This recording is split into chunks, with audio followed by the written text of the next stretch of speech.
Hi, I'm Rachel Abbasi. Welcome to the Recovery Daily Podcast. As always, thanks for spending time with me.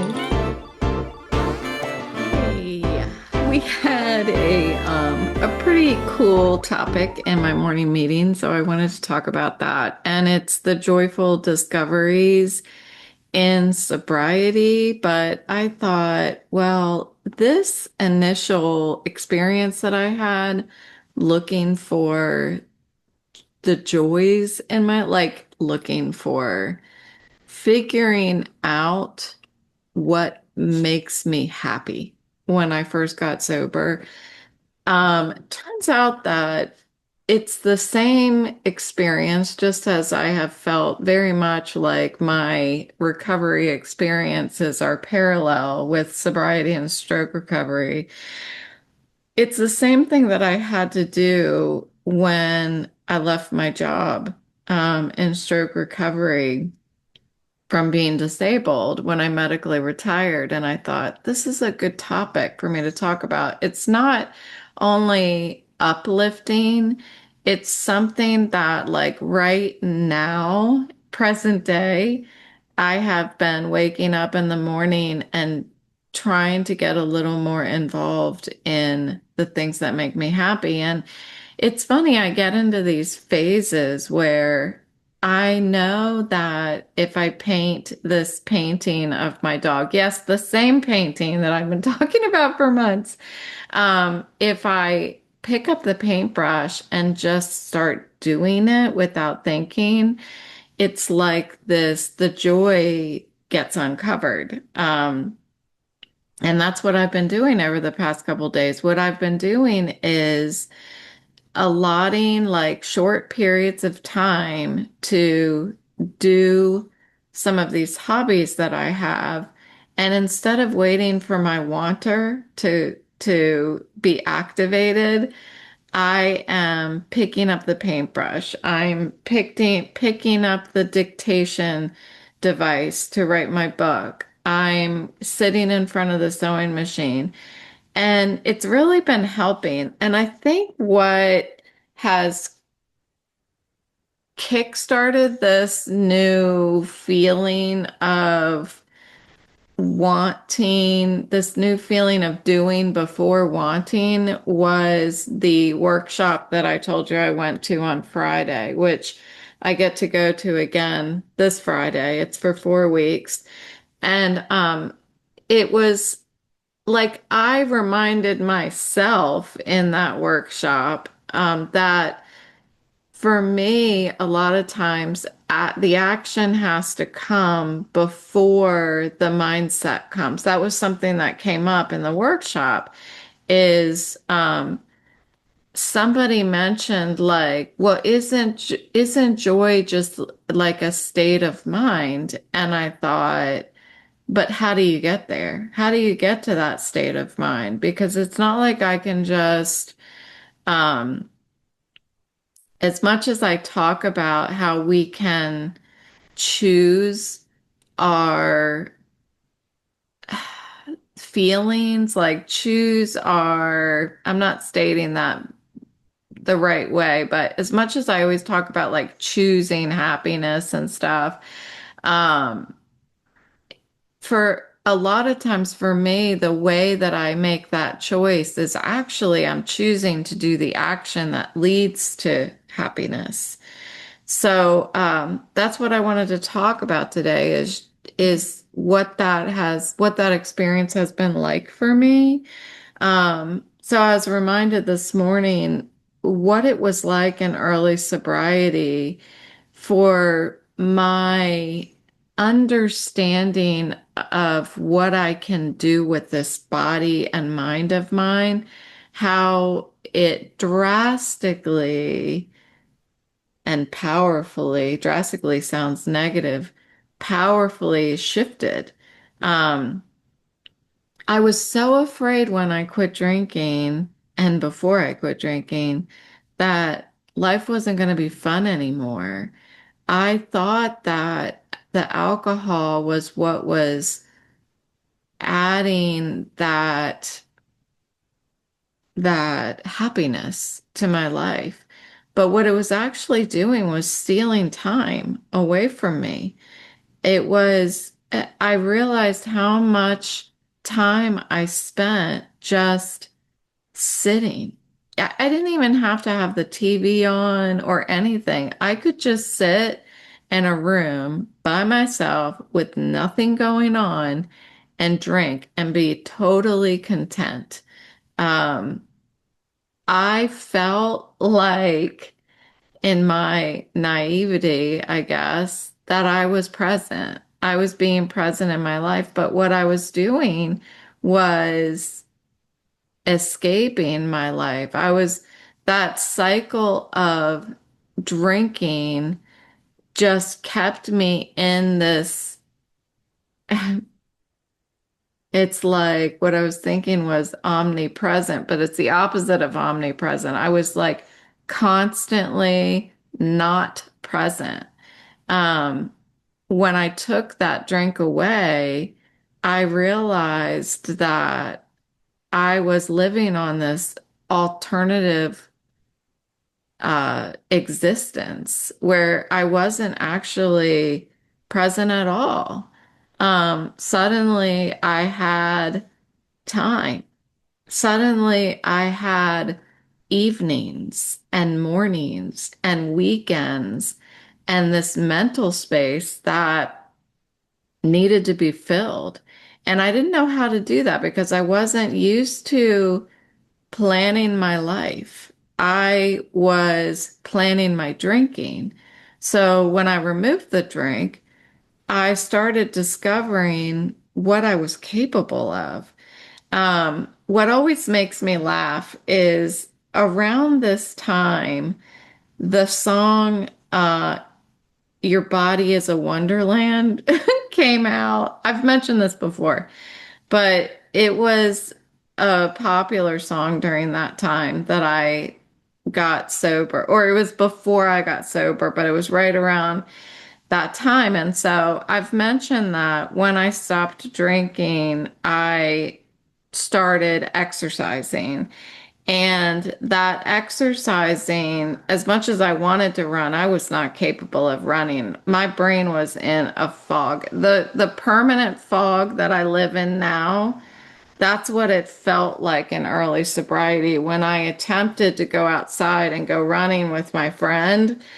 Um, the the movement like of running, like going up and down and forward jarred my head so much. And that's why I think so often that what I feel like post stroke, this vestibular disorder, is so similar to a hangover. It's just like, it feels like my head was just banged against the wall multiple times. And imagine trying to run and your head feels like that heavy, achy, like if it was jolted, it would really throw you off your, like you would feel nauseous. That's what I feel like all the time. And that's also what it felt like when I tried to go running in the beginning when I first got sober. It was like I just needed silence. I needed things to be quiet. I needed to not move. But slowly I started to be able to do it. So as much as I wanted to run, it really was a lot of walking. And my friend was very patient with me. And eventually, over time, I mean, and we're talking almost a year. It might have been a whole year, yeah, that I finally got to the point where I was running 5Ks. And by that I mean I was running the distance of a 5K. I wasn't actually signing up for all these 5Ks. I was running by myself the distance of a 5K, and I did it like 3 or 4 times a week. And so back to Your Body is a Wonderland.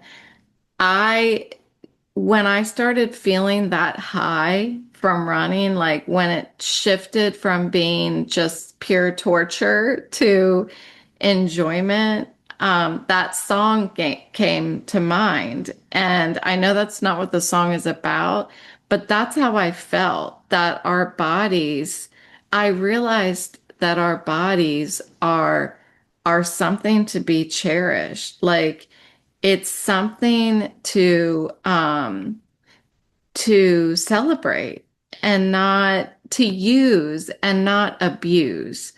And it was just a really cool realization, but it was the beginning for me of starting to look at and discover my hobbies and my interests. So those things that I never had room for before, the sobriety gave me that room, gave me that space. So in early sobriety, I started flea market flipping also. This is my favorite thing that I did in early sobriety.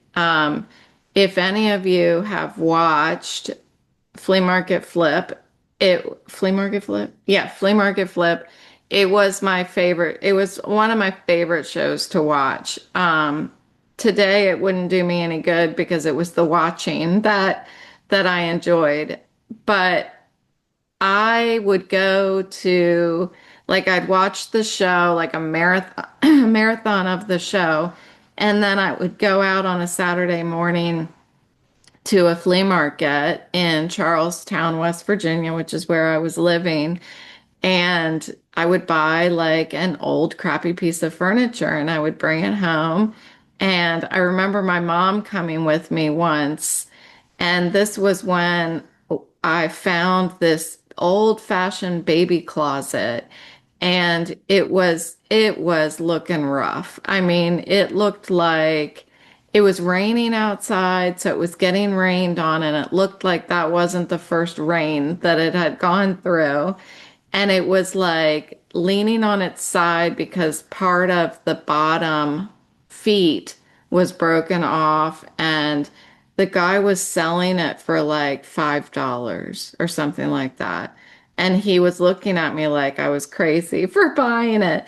So the question was it going to fit in the car? Was it going to fit in the trunk? Because a baby closet, if you've ever seen it, you can look it up online, but they're kind of like the height of a normal dresser, but they're a bit skinnier than a dresser. It's kind of an odd shape. It actually, yeah, that's about the size of it, like half of a dresser.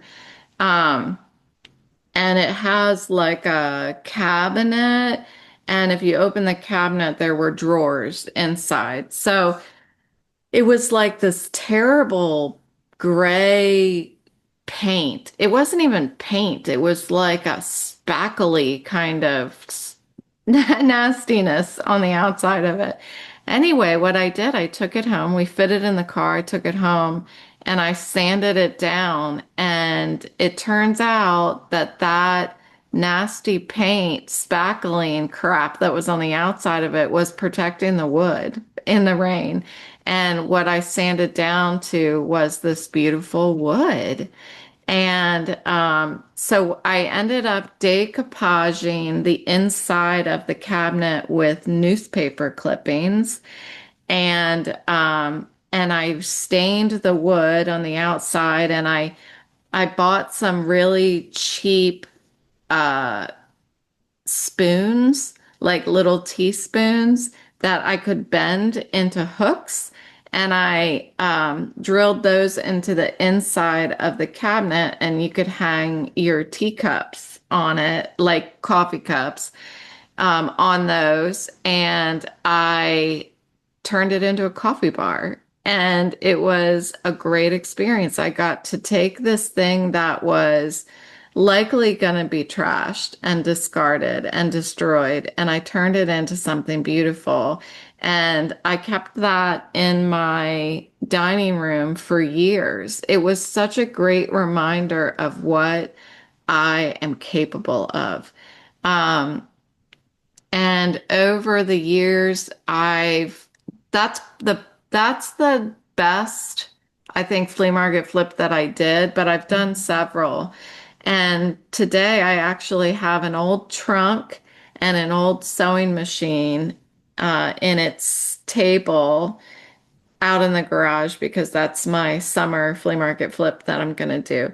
But these are some examples of how I was able to occupy myself. Like, I didn't know what to do with my hands. When I wasn't drinking, I didn't know, like, I didn't want to carry around a glass of water. Like, I needed something to do. And I think I was going to say, I think in the beginning I was overly excited about doing these things. And sometimes I would just sand wood and it ended up not turn or I would drill things together and stuff and it ended up not turning into absolutely anything.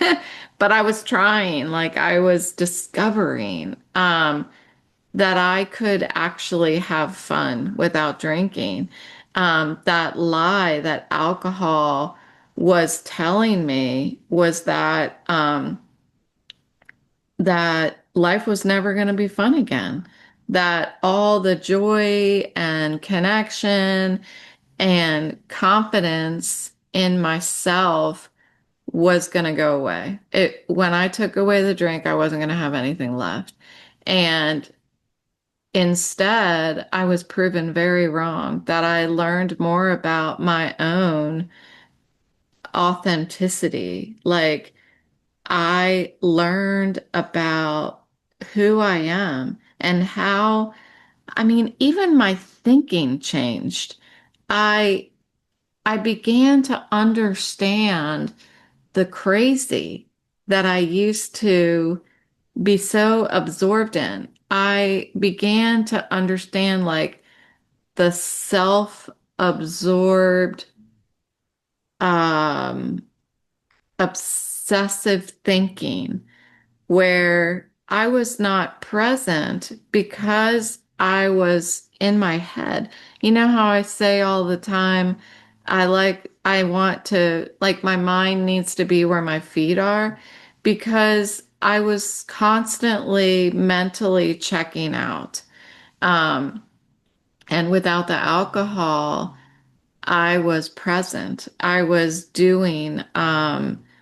investing my energy into creativity.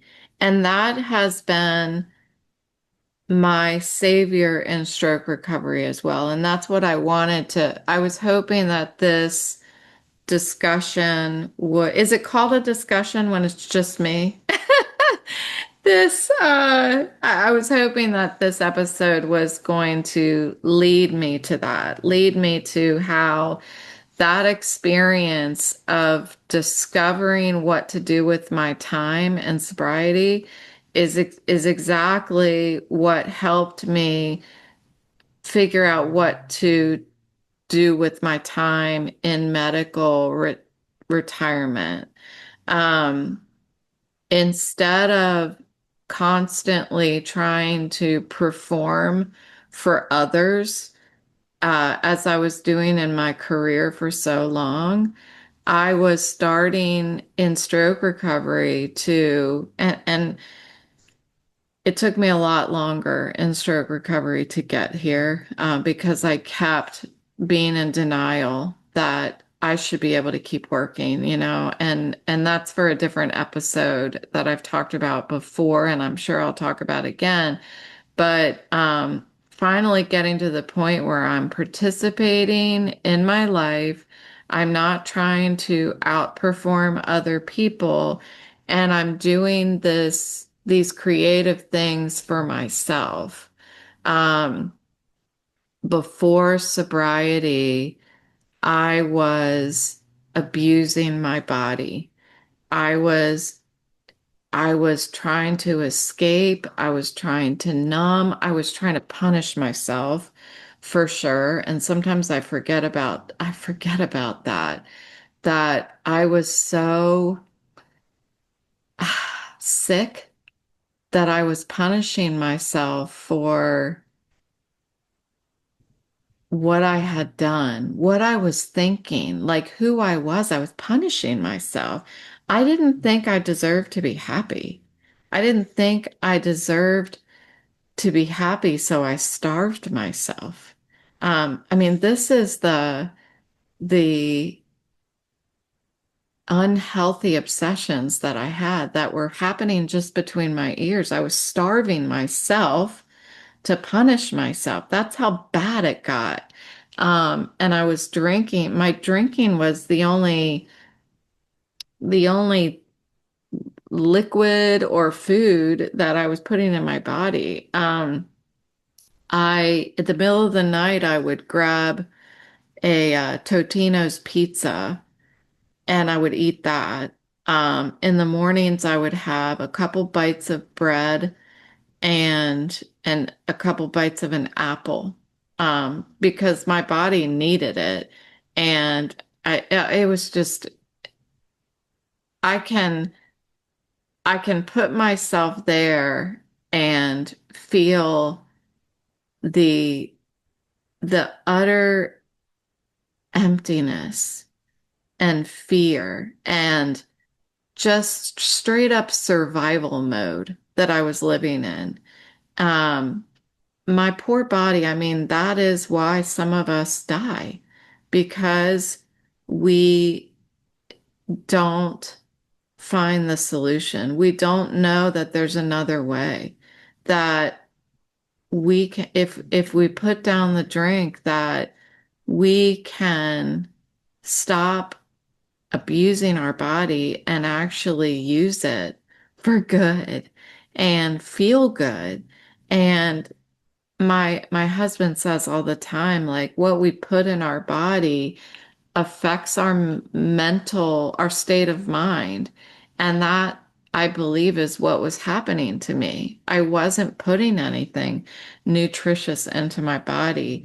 And in fact, I was poisoning it with alcohol. So no wonder my mind was set to torture me, to further torture me. Um, so getting back to stroke recovery and how I recognized that I needed to relive this discovery phase again. Um, Taking care of my body, sleeping, putting the right foods in it, eating differently, experiencing each moment as gratitude instead of like torture, instead of an obligation. I am obligated to live. No, I want to live. Like my body became something that I got to take care of rather than destroy. And that's again what I was doing in early stroke recovery. I mean, I wasn't even in stroke recovery. My body was trying to recover, but my mind was fast forwarding to, you should already be recovered. And that was a really difficult phase of my life after my stroke to realize that um, recovery didn't already happen. Recovery didn't happen because I went back to work. Um, I needed to once again reconnect with my physical self and stop stop um, punishing myself for the disease that lived inside of me, the invisible disease. I mean, it's the same thing. Like I was punishing myself and feeling like, well, this is just the way it is. This is the way I deserve to live. And I was in pain constantly. And I don't have to do that. And I had to have people for 2 years, I had to have people tell me, you got to stop doing this to yourself. you got to stop fighting. And, um, and I eventually, only out of desperation, same thing as sobriety, only out of desperation did I gain the willingness to to live differently, to try to apply the principles of my sobriety program directly into healing and stroke recovery. Um, I needed to start living one day at a time. I needed to start practicing acceptance of what has actually happened. That as much as I saw those CT scans and MRIs, I saw that my brain was dead. And I'm not laughing I'm laughing because I looked at the MRIs and the CT scans and still I was like, well, it's not like anybody else's. Like, I can still walk. I got my voice back. I don't have anything wrong with my limbs. Um, but I had something very wrong with my vision and my attention and my ability to remember and my language. There's something very wrong with me. And because nobody could see it, and even I couldn't see it, I could only feel it, that I was ignoring it and I was punishing myself. So being able to like say, yes, there is something very wrong. And I was going to doctors. I was trying to ask doctors for help, but none of them knew what was wrong with me. And that can be very disconcerting. I mean, when you have a doctor telling you, you know what? Okay, you've had a headache for 6 months. Why don't we wait another 6 months and see if it goes away? If it doesn't go away, then we'll put you on some medication. When you've got a doctor telling you that, that's what happened to me, it's hard to want to go to another doctor. It's hard when somebody doesn't want to take action and help, why are you going to ask anybody else for help, you know? Um, so experiencing that with several doctors made me it snapped me back into that old character defects that felt like, okay, well, if they aren't going to do anything, then I'm going to take control.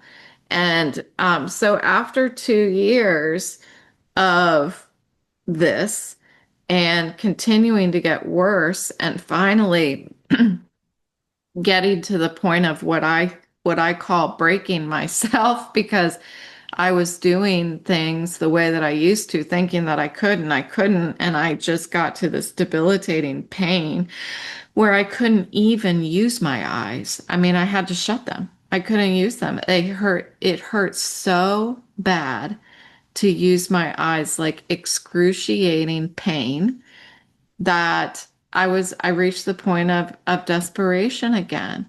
And then I had to let go again, let go of the control that I thought I had, and I wasn't controlling it, just like sobriety.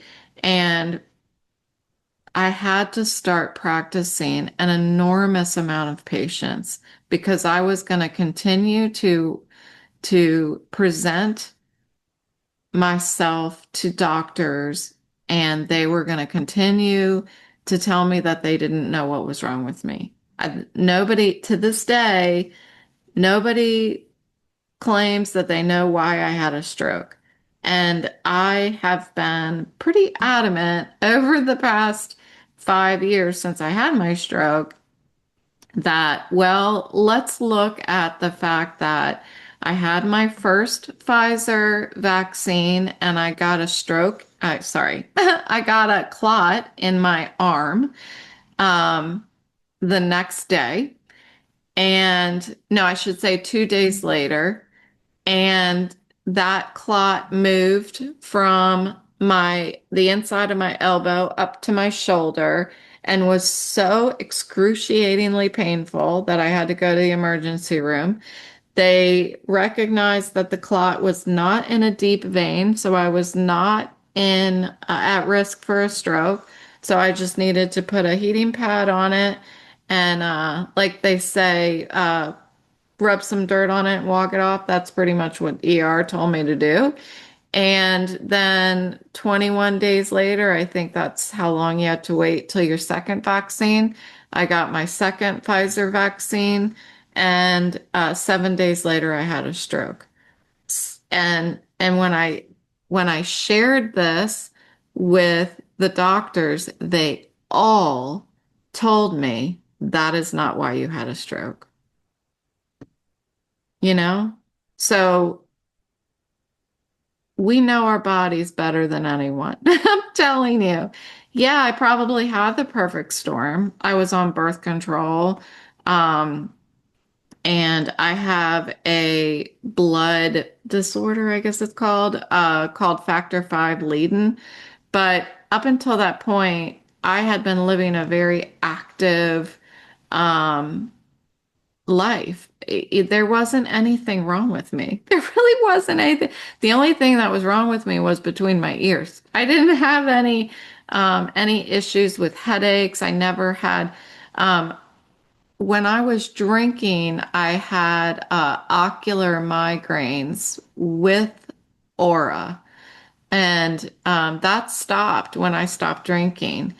And so here we are. So practicing patience when I was going through talking to doctors and having them tell me, yeah, I hear you. I hear you that people are having strokes due to the vaccine, but that wasn't Pfizer. That was Moderna.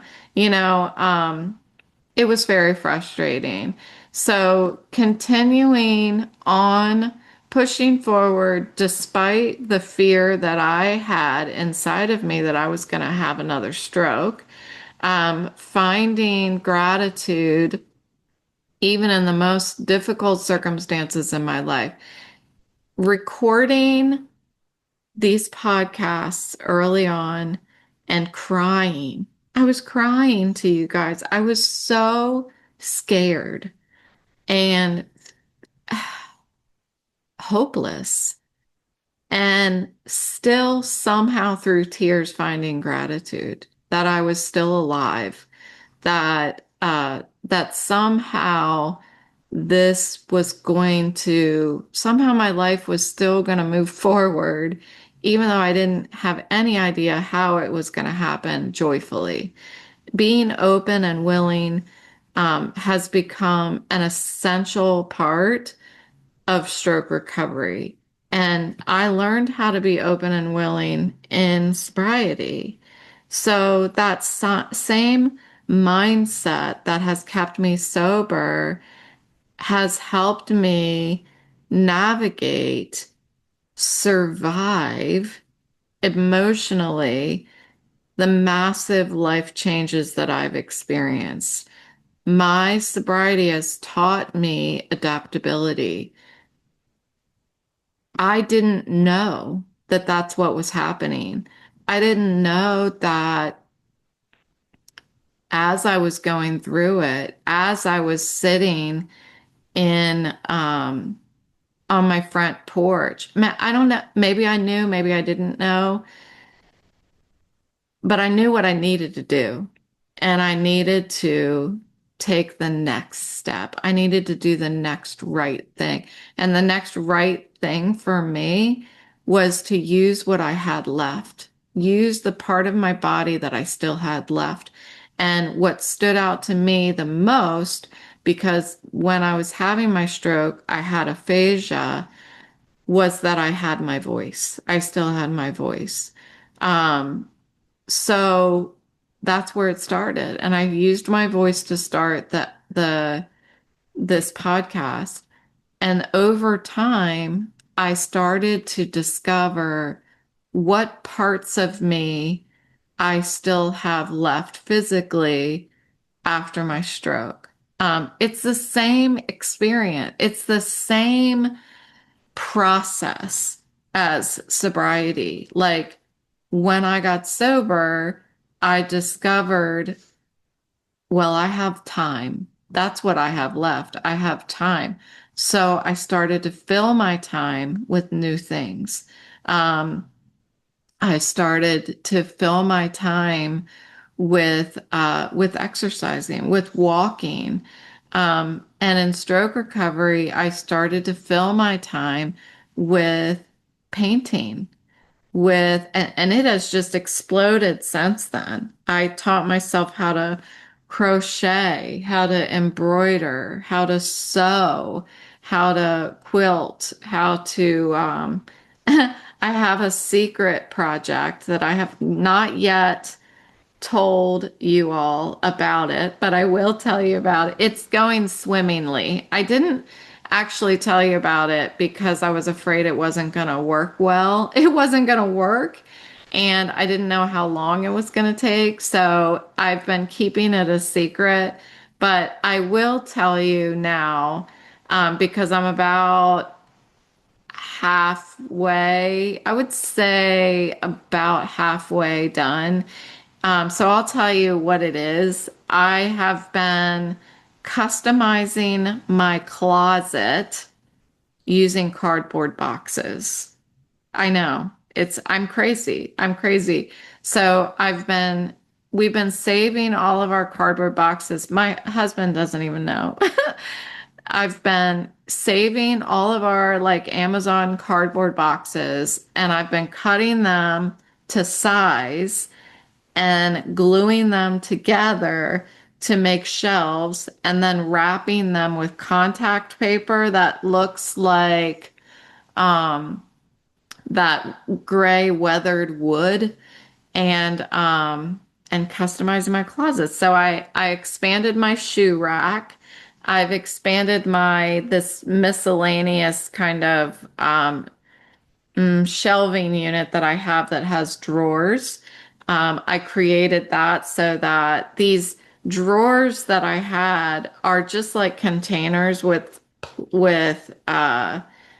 plexiglass, I guess it's called, um, on the front of them, and they were just in my closet. They were just stacked, and there was no rhyme or reason. So I created a shelving unit, and they fit perfectly into these shelves. So last night I just finished over top of my pants and my suit jackets, which yes, I still have my suit jackets even though I haven't worked in 3 years. Um, Over top of that, I created a shelving unit. So now, what do I have in there? I have all my seasonal clothes, so my winter stuff is all in there, and I have some other like bins that are on top of that. So I'm using all of the space for my high ceilings. I have bins that are, they have my purses in them and my travel bags. Like all my bags are up there. One person shouldn't need that many bags, but I have bags and they're all organized up there. So the next part of the project is hats. I have a, a large collection of hats. I love hats. Now I wear a lot of baseball hats, but I have a collection of like pretty hats to like wear with dresses and stuff. I used to wear a hat to work every more like in cold weather. And so I had all these hats to match my outfits. It's one of my favorite things. So I'm working on a creative way of hanging my hats on the wall.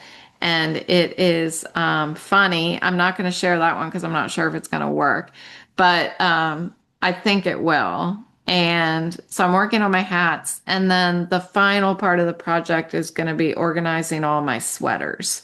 I have a large collection of sweaters. Anyway, that's my project. And this is the type of stuff that that gives me joy, that I get to spend. If I'm not in my closet working on it, I'm thinking about it. And that's a state of mind that I like to live in. It's a state of mind that is based in creativity, positivity, and it's like hopeful. I mean, that's what it gives me. So in stroke recovery, this is the stuff that I get to do. And it's sustainable because when I'm not working on it, I'm thinking of how can I make it better? I love it. I love it. So it's like, it is a state of mind. And it started with me collecting boxes. I mean, the action is what started first. Well, I don't know what came first, the chicken or the egg, but the discovery of life just keeps expanding for me. Sobriety, I thought was the finish line for me, but it was a doorway. It was creating an entire blueprint for me to know how to get through the hardest times in my life and how to be grateful for the tiniest little things, whether it's a blue jay that's visiting my bird feeder, or it's winning a prize for a painting I submitted to an expo. No, that didn't happen. But I'm hoping if I just keep pretending, then it will happen. um, so recovery has been so much more than putting down the drink and learning how to live without drinking. It has been about being present and available for joy to come.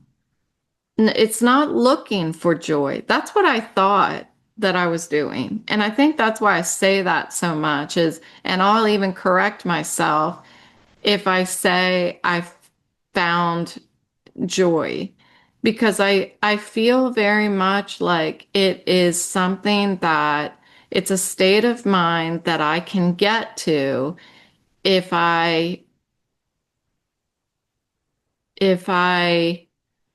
practice the principles of my sobriety program and all of my affairs. Um, so often we go through things in life that feel like something has been taken away from us. And my stroke, I was feeling that way for a long time. Um, and I would say I'm probably not completely done feeling that way, feeling like something had been stolen from me. But slowly, as I keep putting one foot in front of the other, the next right thing, it continues to be revealed to me what has been added to my life that I would not have been introduced to had my experiences been different. Um, the joyful discoveries in my life happen on the other side of adversity a lot. So it's a good reminder for me to always keep walking, to just keep walking. Don't pick up a drink, just keep walking. Pick up the phone, not a drink, you know? Um, and it's working for me. So I'm going to keep doing it. So thanks for showing up today for me and for yourselves, and I will talk to you next time.